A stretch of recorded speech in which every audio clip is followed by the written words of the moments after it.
Alright. So, my DoorDash is on the way.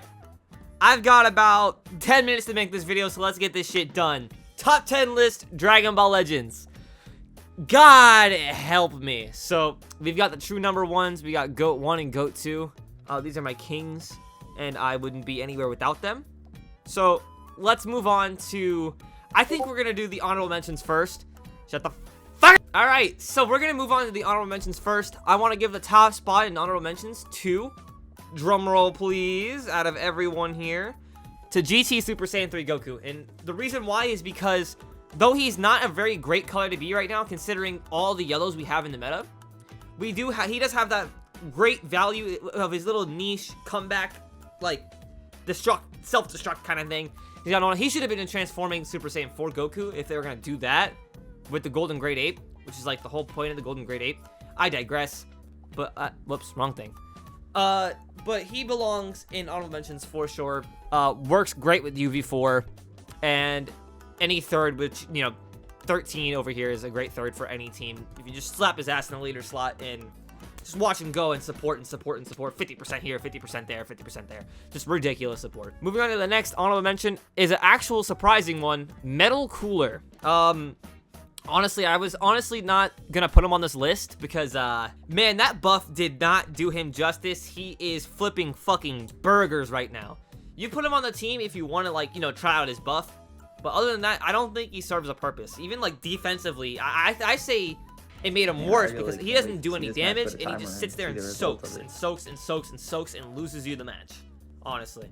If it were up to me, he wouldn't be on the list, but...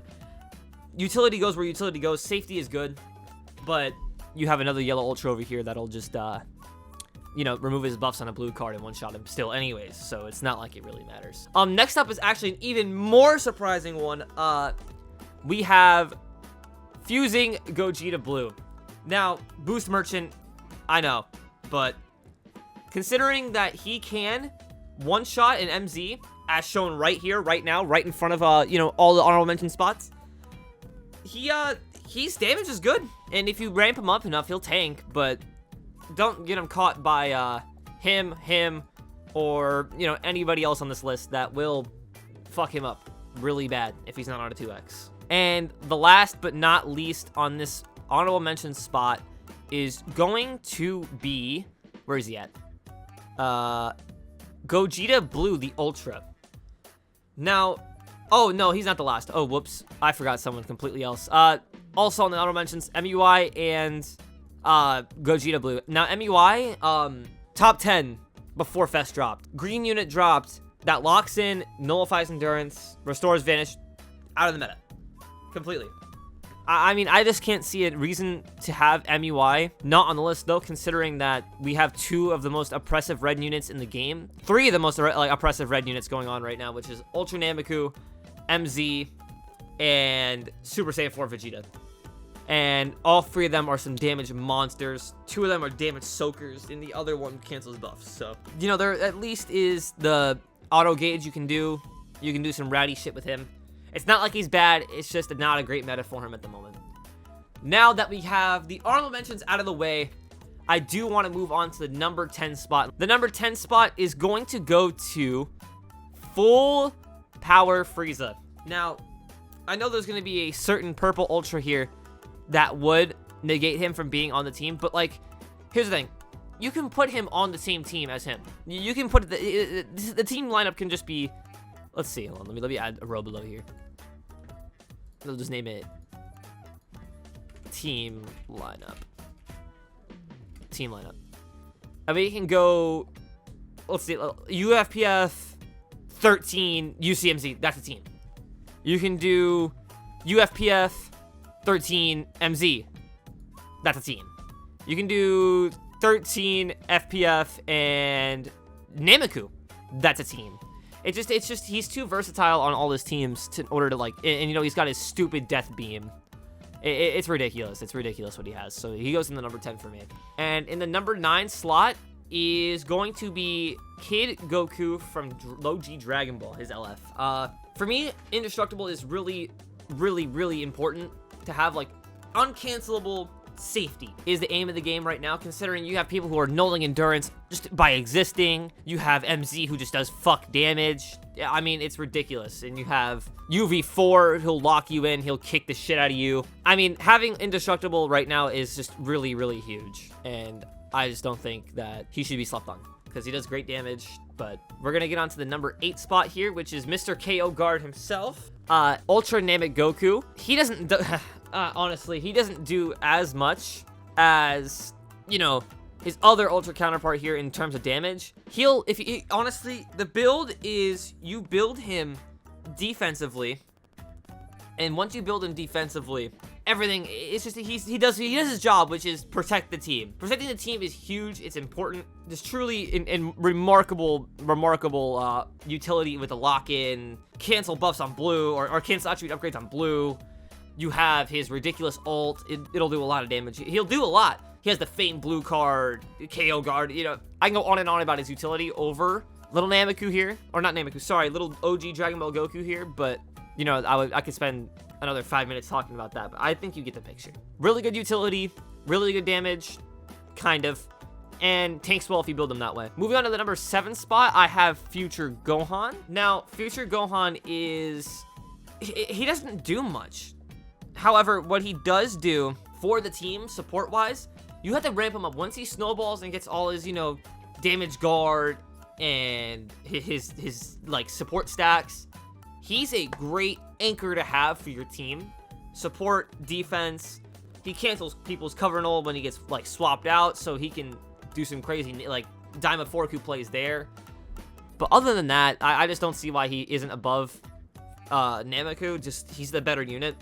Offensively, defensively, however have you. Zenkai stats, you know, Vanish Restore.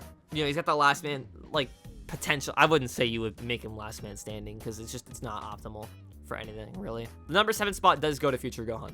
Moving on to the number 6 spot is going to be Ultra Namek Goku, the red one. Now, this guy is fucking ludicrous with his damage. He has great disrupt. He has the red pan disrupt permanently. Uncancelable cover null on green and entry. That means he can rush this motherfucker here. Overall, just not a great time for anybody who needs, you know, cover null in order to, like, you know, do anything at all. Cracked out of his mind damage, cracked tanking, cracked equipment. Overall, just doing a lot more than everybody else on the 7, 8, 9, and 10 and the honorable mentions. He's doing more than them simply for existing. Goes in, nearly 400% damage. Bam, bam, bam, bam, bam, get out. Comes back in, bam, bam, bam, bam. Comes out, comes back in.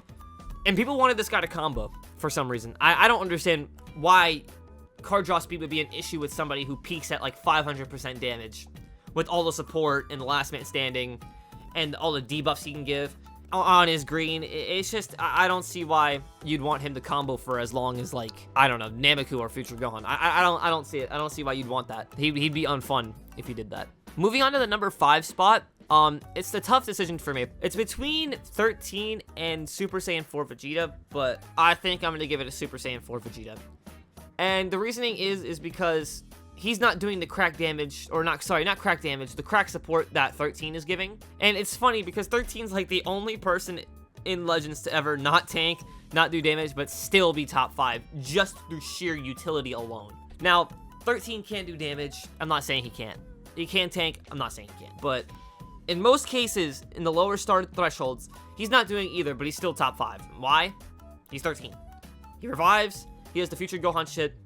What's not to like? But moving on to Vegeta, why he's top 5 for me is that he has that kick that does cracked amount of damage. You can't swap out of it. You can't negate it. There is no counter. You just have to sit there and take it. He does crazy crack damage on his gauge. He combos for a long-ass time. He has a decent ult, decent blue, but other than that, I just can't see a reason as to why 13 would be below him. So moving on to the other number 4 spot, it's going to be, let me move you to the back there. I have a special little segment for him. 13, for the reasons I just explained. Great damage, great tanking, great everything, really. I just can't see a reason as to why he shouldn't be number 4. Revival, utility, safety, support, can do damage, can tank. I just can't see why he shouldn't be here. Moving on to the number 3 spot.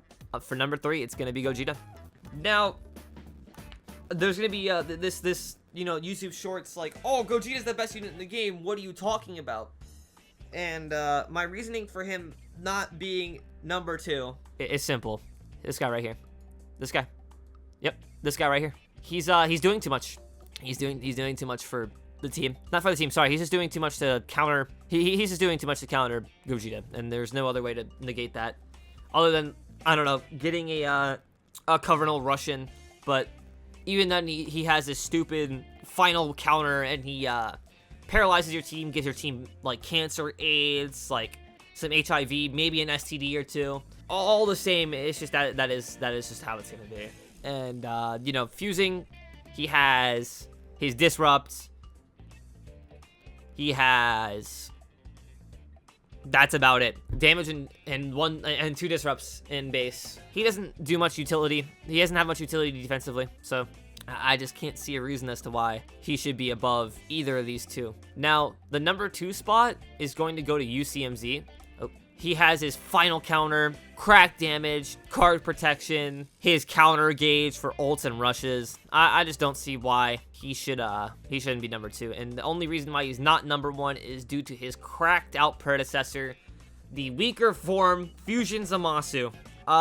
What the fuck happened? What were you fucking thinking by making this guy's plat? I have to know.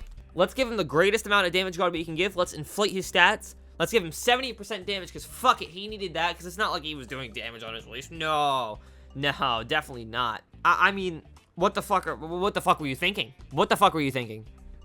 What were you actually thinking with this unit? Tanks, seals rush, reduces key, destroy cards, fucks you, decreases your credit score, owns the game, fuck Tawny's wife. There's nothing he didn't do. I'm sorry, but now we're gonna move on to the last unit on this list. Worst fucking Fest Part 1 of all time. I'm telling you right now, he doesn't do shit. Like, actually, he only gives 15% support to his team. He seals rushes on his cover change, but what's even the point if you're getting fucked by those cards anyways? One blue card from him, and you're cooked. You're done. One kick from him, and you're done. Fuck, I mean, even one, like, combo from him, and you're done. And don't get me started on him, because he fucks him silly. I'm just not convinced that Janemba should be on the top 10. And he's in honorable mentions, of course, but I wanted to make, like, this little segment shitting on him for being terrible. He is terrible. He has his utility and his gauges, but you have to build those up. He doesn't get a card on entry, so have fun getting that first gauge. You have to do 2 side quests of doing a green and a blue. You know, it's like the blue DBS Broly effect, where you have to go on this, like, side quest to build them up. You have to do a green and a blue. You have to get the gauges done, and it's just not for a good time. It doesn't make for a great time. His ults hit like wet napkins. I mean, what's the point of having 2 ults if one of the ults restores vanishes and the other one doesn't? Wouldn't you want both of them to restore vanish? It's just like it's like he's trying too hard to be Ultra Janemba, and it's just not something he'll ever, like, amount to. He will never be that number 1, like, crazy cracked out Ultra Janemba, and it's just a shittier predecessor to his Ultra counterpart. Anyways, that is my top 10 list. Fuck Janemba. Barku is the best unit in the game. Yeah, I mean, Black Ops 7 will get done eventually. The Part 2 campaign video got fucking obliterated, so